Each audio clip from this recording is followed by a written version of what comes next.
98ª Instrução do Aprendiz Maçom. Maçonaria e operativa especulativa. Venerável Mestre diz. Na Inglaterra encontravam-se a Guilda dos Pedreiros ou Freemasonry, com características próprias e distintas de outras corporações, que em sua evolução viria a se transformar em 1717 na forma atual, ou moderna, de maçonaria. Os documentos disponíveis mais antigos da velha maçonaria inglesa são as chamadas Old Charges, ou velhas instruções, que em geral ditam as diversas regras comportamentais aos obreiros. Uma das Old Charges está contida no manuscrito Cook, cujo conteúdo sugere 1410 como o ano de origem da maçonaria moderna, mas parece conter trechos copiados de originais ainda mais antigos, cujo conteúdo refere-se ao Templo de Salomão. Primeiro vigilante diz. Entretanto, outro documento mais antigo não faz referência àquele templo, sendo que esse texto é o Poema Regius ou Poema Livel de 1390, e por isso, é o documento maçônico mais antigo que se tem notícia. O Poema Regius remete à origem da maçonaria à construção da Torre de Babel, constando como seu primeiro grão-mestre, Nimrod, rei construtor da torre, pois teria proporcionado aos pedreiros as instruções e regulamento de uma confraria, possivelmente, deles próprios. Segundo o autor Mackey, citado por outro, Alex Holm, diz que a forma primitiva da lenda prevaleceu até o correr do século XVII, mas por volta do fim do último século, o civil ou ainda mais tarde, no princípio do atual, o XIX, a narrativa da origem da franco-maçonaria foi repudiada e substituída por outra em contradição aos velhos manuscritos. Assim, ninguém mais acreditava que a maçonaria teria se originado da torre, e daí o templo passou a ser considerado sua origem, e a Salomão, não mais a Nimrod, se conferiu a nominação de primeiro grão-mestre. O motivo dessa transferência, alteração ou modificação, conforme Alex Horne, liga-se ao desejo dos maçons especulativos de desvincularem a origem da instituição do edifício erguido contra a vontade de Deus, a torre, que redundou num enorme castigo, a dispersão e a confusão dos idiomas, e por isso, preferiram acreditar e remontá-la à construção de outro edifício inspirado por Deus para seu culto, o Templo de Salomão. Atualmente, os maçons têm como templo, o local físico onde realizam suas reuniões, e como loja a Assembleia de Maçons Reunidos, até porque, no passado operativo, a loja onde os maçons se reuniam era um simples barracão onde os operários planejavam seu trabalho diário. Nada se sabe quanto ao ritual de abertura dos trabalhos de uma loja operativa pela inexistência de documentos a esse respeito, quando a passagem da tradição era feita de boca a ouvido, e isto se deve tanto à meritória imposição do segredo quanto ao fato de que poucas pessoas, e portanto também os integrantes da ordem, sabiam ler e escrever, e ainda o excesso de zelo dos maçons impunha que as instruções escritas a serem lidas durante a iniciação fossem queimadas imediatamente após a utilização. Segundo o vigilante diz.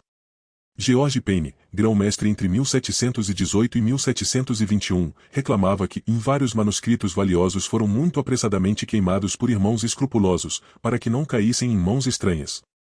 Além das iniciações e trabalhos das construções, desconhece-se o que mais se fazia nas reuniões das lojas maçônicas operativas. Como também, são praticamente desconhecidos os motivos reais que tiveram e permitiram as iniciações de pessoas não ligadas às construções.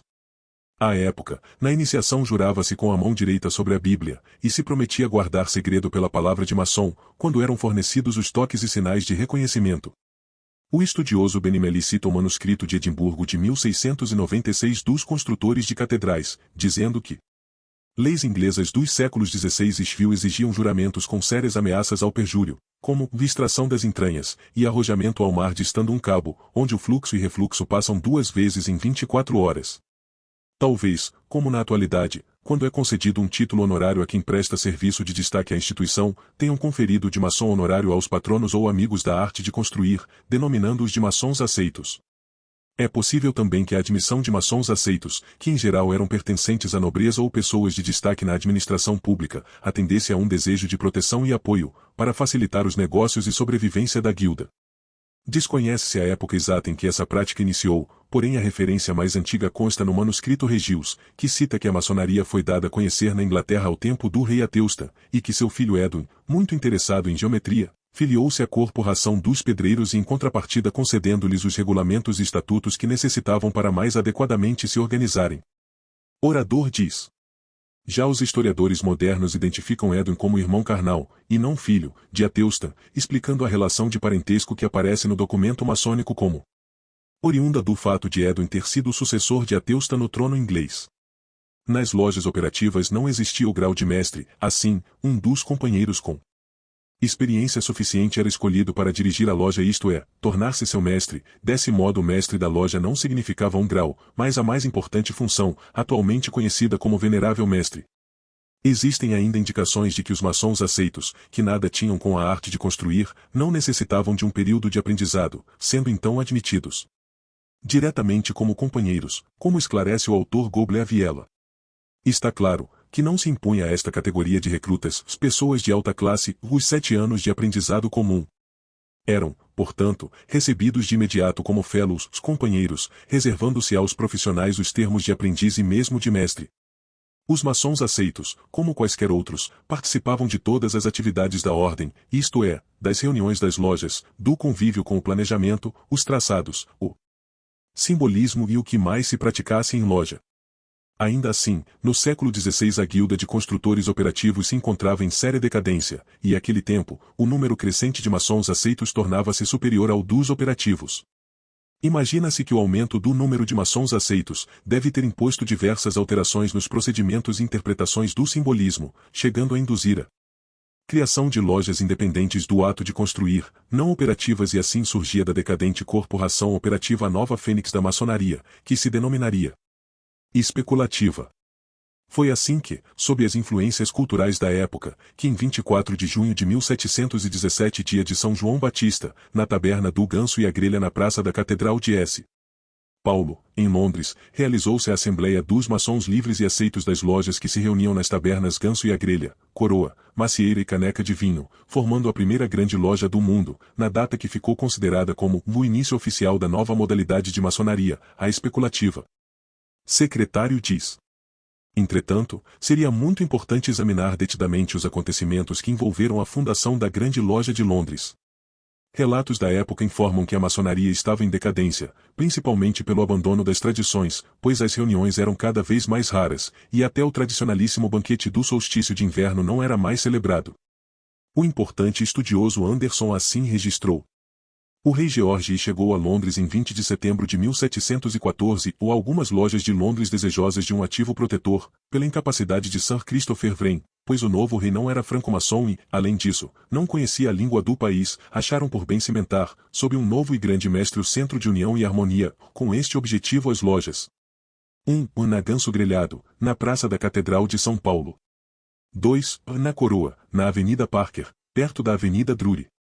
3. Na Taberna da Macieira, na Charles Street, Covent Garden, e 4. Na Taberna Caneca de Vinho, na Channel Row, Westminster, ou reunirão-se com alguns outros antigos irmãos na dita macieira e, tendo dado a presidência ao mais velho mestre de loja, constituíram-se numa grande loja, parenterem na devida forma.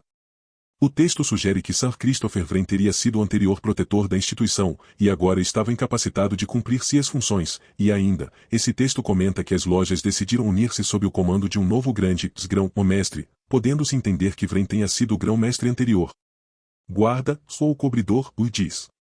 Segundo consta, Sir Christopher Wren foi iniciado em 1691, que nascido em 1632 foi anatomista, matemático, professor, inventor, arquiteto e autor de obras científicas e de inventos, tendo participado da reconstrução de Londres após o grande incêndio de 1667, e ainda deputado por 2 legislaturas. Em 1669 foi nomeado supervisor-geral das obras reais, cargo que ocuparia até a subida ao trono de George I, que o destituiu de suas funções. Considerando que Wren tinha 85 anos em 1717, a sua incapacidade de continuar sendo o protetor da maçonaria, teria como causa a destituição do importante cargo que ocupava, sua idade avançada, ou ambas razões, que poderiam estar interrelacionadas. Restauradas as atividades das lojas de Londres, agora sob nova direção, muitos maçons adormecidos voltaram às suas lojas, assim como novos membros foram iniciados. A partir daí, a maçonaria floresceu extraordinariamente, pois em 1725 as 4 lojas originais tornaram-se 64 só em Londres, sem contar outras tantas instaladas nos arredores e cidades vizinhas. Em 29 de setembro de 1720, sob 011 grão-mestrado de George Payne, numa assembleia na Taberna Armas do Rei com a presença de 16 lojas, decidiram compilar as instruções da velha instituição operativa de maneira concisa e organizada, e designaram o reverendo James Anderson para esta importante tarefa. Venerável mestre diz. Finalmente, em 1723, quando ocupava o grande vigilância do grão-mestrado, o Duque de Wharton, o autor e estudioso Anderson apresentou sua obra denominada Vaz. Constituições, que viria a se tornar referência fundamental e primeiro documento oficial sobre a história da maçonaria.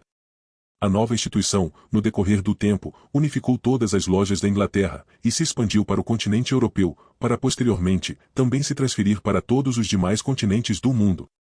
Querido irmão, você gostou desse conteúdo ou deseja aprender algum tema específico sobre a maçonaria? Se sim, comente aqui abaixo o que você gostaria de aprender junto com a gente, faremos um vídeo com maior prazer. Não saia sem deixar seu like, isso ajudará muito o algoritmo do nosso canal, para alcançarmos mais e mais buscadores de conhecimento e assim, poderemos transformar a nós mesmos, homens bons em homens melhores. Obrigado por estar aqui, se inscreva no canal Trilha Maçônica, e entre no grupo VIP no Telegram para receber materiais gratuitamente toda semana, de link na descrição, e ainda compartilhe esse vídeo com um amigo, pois lembre-se que juntos somos mais fortes. Só mais um recado importante, se você deseja conhecer um pouco mais profundo sobre a maçonaria, acesse a descrição e clique no link do nosso treinamento e também se desejar, adquira o livro físico das 100 instruções do aprendiz maçom. Fraterno abraço e que o grande arquiteto do universo ilumine sua caminhada. Até breve.